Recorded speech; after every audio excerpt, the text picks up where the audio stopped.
Yego ngira ngo ni inkuru nibwo ikimara kumenyekana, ni inkuru y'akababaro by'umwihariko ku banya Irani nyuma y'uko batakaje umuyobozi wabo nagereranya na perezida w'igihugu Ayatollah Ali Khamenei, umuyobozi w'ikirenga wa Irani. Biramenyekanye, inkuru irababaje. Umugore we nawe amaze kwicwa na Leta Zunze Ubumwe za Amerika ku bufatanye n'igihugu cya Israel. N'umugore rero wa Ayatollah Ali Khamenei wari umuyobozi w'ikirenga wa Irani apfuye azize ibikomere yatewe n'ibisasu byarashwe mu gitero cyaguyemo umugabo we, bivuze ngo nawe ahise ahatakariza ubuzima. Ni inkuru rero ibabaje abanya-Irani by'umwihariko nyuma y'uko bari bakiri mu cyunamo cyo kunamira Ayatollah Ali Khamenei. Indi nkuru ibasanze mu matwi yabo irababwira ko umugore we warusigaye nawe amaze mu by'ukuri ibyo bimaze kuba birangira. Urumva ko birababaje cyane, tugiye kuyigarukaho, ariko nanyemerere mu ntize umwanya dukomoze no ku nkuru irebana mu by'ukuri n'ibitero by'igihugu cya Irani kuri Israel. Misile 600 misile ballistique zoherejwe i Tel Aviv ndetse no mu yindi mijyi itandukanye y'igihugu cya Israel. Bihita bigaragara ko byanga bikunda iyi ari intambara itari bworohe habe na gato. Ibi ntabwo byarangiriye aha, ahubwo Hezbollah nayo yemeje ko yarashe mu gihugu cya Israel. Mwabantu mwe, ibi bintu biteye ubwoba. Uko kandi ibyo biba ni nako Israel nayo iri kurasa mu gihugu cya Irani. Binavuga ko uruganda rutunganya uranium rwamaze kuba rutwikwa, hari igice cyarwo cyatwitswe. Ibi byose bikomeje mu by'ukuri kuba agaterera nzamba, ibyatumye umuhora wa Hormuz wacagamo 20% by'ibicuruzwa byose bicuruzwa mu isi, by'umwihariko ibikomoka kuri petrol wadadiwe. Noneho ubwo icyitwa ibiciro hanze ahangaha mwitegeko bigiye kuba bitumbagira. Munyemerero tuganire mu by'ukuri kuri izi nkuru zose uko zikomeje kutugeraho. Ni Irani nabonye nyuma yo kurasa mu bihugu biyikikije, twavuga ko byayigambaniye kuri Leta Zunze Ubumwe za Amerika.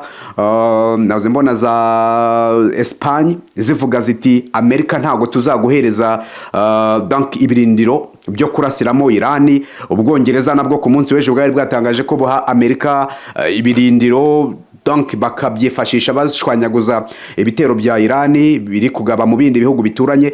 Ubu nabwo bwagabweho igitero n'igihugu cya Irani, nubwo ndi kuvuga Ubwongereza. So urumva ko ni ibintu bikomeye cyane. Mbahaye ikaze, munyemerere tuganire kuri aya makuru, turebera ko byose bikomeje kwitwara.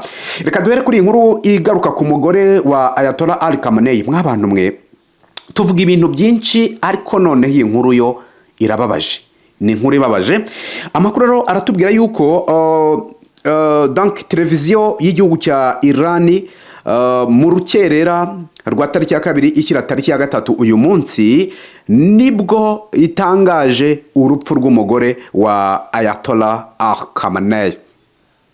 Iyi televiziyo ivuze ko uyu mugore we apfuye afite imyaka 78, akaba yarakomerekejwe bikomeye n'ibitero bya Amerika na Israel byagabwe ku rugo rwe ku itariki ya 28 Gashyantare 2026 bigahitana umugabo we. Urumva ko yarakomeretse, hanyuma ubwo abaganga ntago babashije kurokora ubuzima bwe, ahise apfa. Hanyuma rero uyu mugore we witwa Mansour Kojater yahise ajya muri koma ibyo bitero bikimara kwica umugabo we, kugeza uyu munsi bimenyekanye ko yitabye Imana. Hanyuma rero umugore wa Ali Khamenei bashyingiranwe mu 1964. Intambara rero mu by'ukuri ihanganishije Amerika na Irani yatangiye mu mpera z'icyumweru gishize, ndetse yanatangiye gukwira mu bindi bihugu byo mu burasirazuba bwo hagati. Irani rero ivuga yuko mu bindi bihugu Irani ivuga ko bikorana na Amerika, naho yatangiye kuba igeramo. Ubwo rero ni umugore wa Ayatollah Ali Khamenei, iyi niyo azize, nawe akaba akurikiye umugabo we. Umugabo we yapfuye ku itariki ya 28 direct, ngira ngo naberetse ifoto, ibikuta byamuguye hejuru. Hanyuma n'umugore we nawe yararashwe arakomeretswa, gusa we ntiyahita atakaza ubuzima. Ubu nibwo bimenyekanye ko uno mugore nawe yamaze kuba yitaba Imana. Urumva ko ni ibintu bikomeye cyane. Mu by'ukuri muri iki gitondo hazindutse byinshi bitandukanye. Mbere yuko nerekeza kuri ibi bitero bya Irani kuri Israeli byagabwe mu masaha y'ijoro, mwabantu ingabo z'igihugu cya Israeli zimaze gusohora itangazo zemeza ko umurwa mukuru wa Iran Tehran ndetse na Beirut muri Libani kuri uyu wa kabiri mu gitondo harashwe bikomeye cyane. Mu itangazo ry'igisirikare cya Israel gishyize hanze kirimo kiravuga kiti ingabo za Israel ubu ziri kurasira rimwe ibirindiro by'igisirikare cya Tehran ndetse na Beirut muri Libani. Indege z'intambara za F-35 za Israel zirimo ziragaba ibitero muri Iran na Libani. Ibintu byakomeye. Umuvugizi w'ingabo za Israel akoresheje icyarabu Avdich Adler yavuze ko barimo gukora ibitero bikomeye byo mu kirere. Ibitero byabaye isaha imwe nyuma yuko Israel Defense Force isohoye itangazo riburira kandi riburira ku baturage bari mu duce tw'ibyaro tw'amajyepfo ya Beirut ndetse no mu midugudu itandukanye, babakangurira kuba bahunga bagakizwa n'amaguru bakirukanka cyane. Israel Defense Force yavuze ko iri kwibanda cyane ku bigo by'abategetsi n'ahabikwa ibikoresho bya Hezbollah. Ibi ni Israel ibitangaje ubu tuvugana. Israel iri gutangaza ibi mu gihe Hezbollah nayo yatangaje. Hari ibyo yavuze, reka mbibabwire, kuko ibi bintu ntago byoroshye habe na gatoya, ntago byoroshye, bikomeje kurushaho kuba ibibazo bikomeye cyane. Umutwe wa Hezbollah ubarizwa mu gihugu cya Libani nawo watangaje ko warashe misile ziremereye cyane mu gihugu cya Israel by'umwihariko i Tel Aviv. Amakuru akomeje kujya hagaragara agaragaza yuko izi misile zibanze ku nyubako za leta, ku bigo bya gisirikare ndetse no ku bikorwa remezo. Uyu ni umutwe w'iterabwoba, ngira ngo urwana ntacyo urwana nk'ugomba ubizi ko ugomba gupfa isaha n'isaha iyi Hezbollah. Hanyuma rero ubwo Hezbollah yarashwe, ibintu biragaragara ko bikomeye cyane. Inkuru yose reka nyirambure muyumve mumenye uko byitwaye.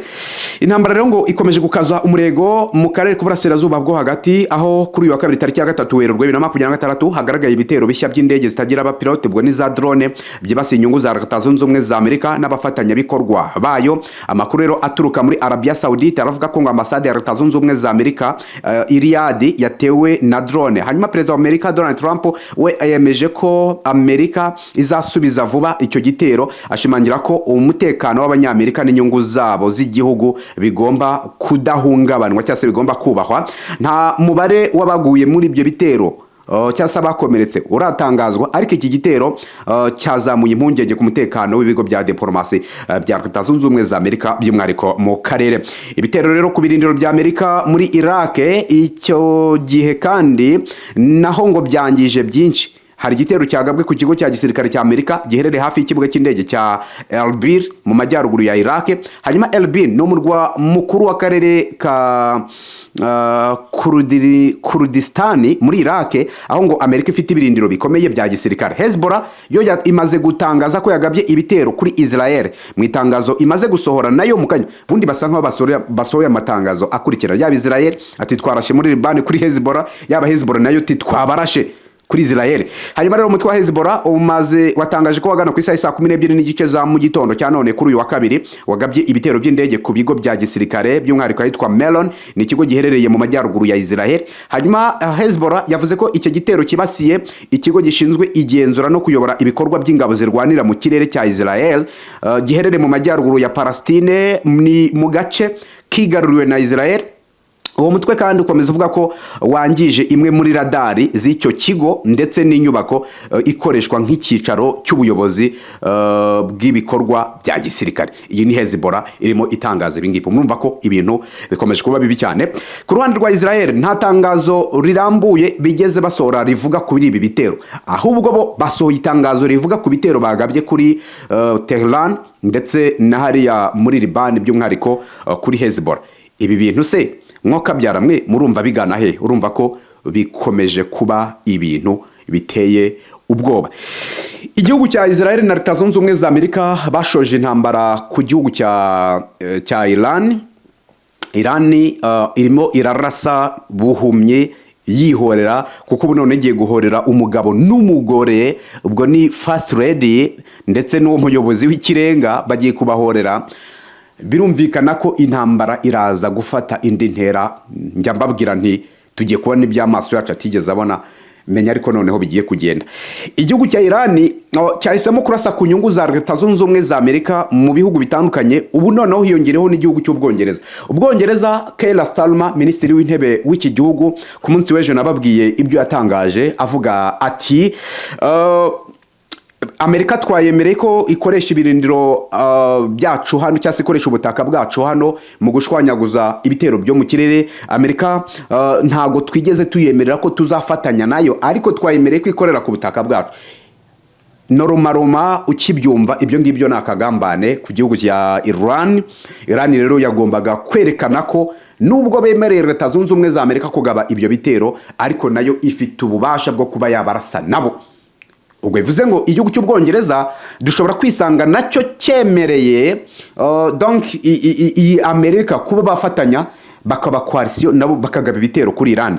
Mwoka byaramwe ino ntambara ikomeje kuba ibibazo bikomeye cyane. Nk'ubu igihugu kirimo Oman, Iraq, Qatar, Leta Zunze Ubumwe z'Abarabu, Syria, Israel. Ibi ni ibihugu bigaragara ko uyu munsi wa none byagiye bishegeshwa n'ino ntambara, ndetse Iran irimo irabarasa ikoresheje missile ballistique. Nababwiye nti ibi bimisile bari kurasa ni bimisile by'ubumara, kuko ibyo Amerika yarashe muri Iraq na n'uyu munsi biracyagira ingaruka.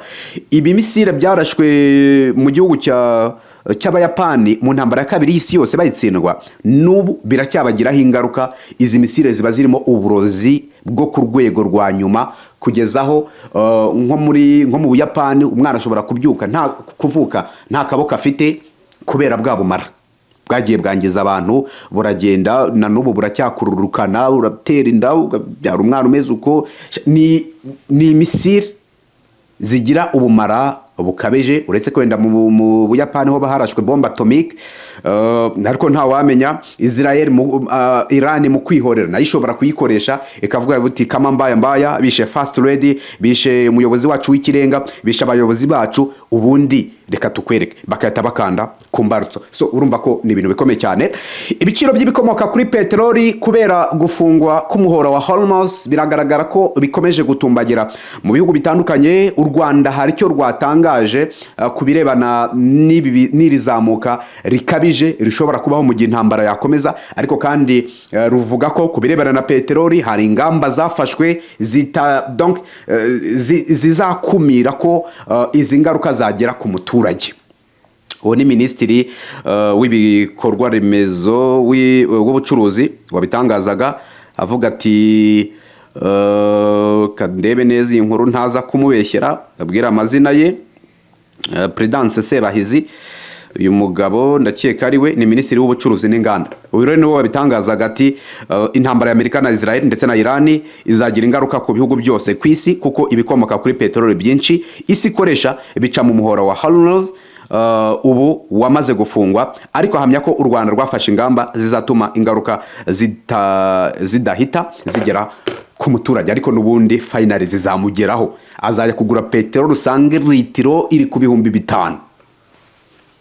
Urumva ko ibintu ntago byoroshye habe na gato. Ikindi ngira ngo ingaruka zo zamaze no kuba zigera, ntegeza ko peteroli simbizi cyo kuba yaruriye, gusa Rwanda yahagaritse ingendo, izo interest zarahagaze, kuko Rwanda ni abanyarwanda, ingiriza u Rwanda ayo mafaranga yarahagaze. Izo ubwazo n'ingaruka, ubwo ndi kuvuga mu byerekezo bigana mu burasirazuba bwo hagati, kandi ntekeza ko nk'igice cya Dubai ni igice cyajyagamo abagenzi batari bake cyane, ibyo bikinjiriza u Rwanda akayabo k'amafaranga. Ubwo rero ni Perezida Donald Trump wa Leta Zunze Ubumwe za Amerika nyuma yo gufata Maduro, perezida wa Venezuela, nyuma yo kwica Ayatollah Khamenei, umuyobozi w'ikirenga w'igihugu cya Iran, yishe na first lady w'iki gihugu cya Iran.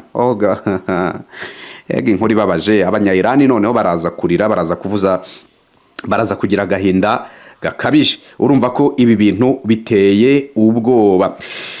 Misile rero zirenga 600 zoherejwe mu gihugu cya Israel. Izi misile zikaba ziganjemo izoherejwe ku bigo bya gisirikare no ku bikorwa remezo n'ahategurirwa ibitero byakoreshwaga mu kugaba yego mu guhagurutsa drone ndetse n'indege zijya muri Leta Zunze Ubumwe za Amerika haraswa n'ubwato bw'intambara. Ibi biri gukorwa n'igihugu cya Iran, urumva ko birakomeye cyane.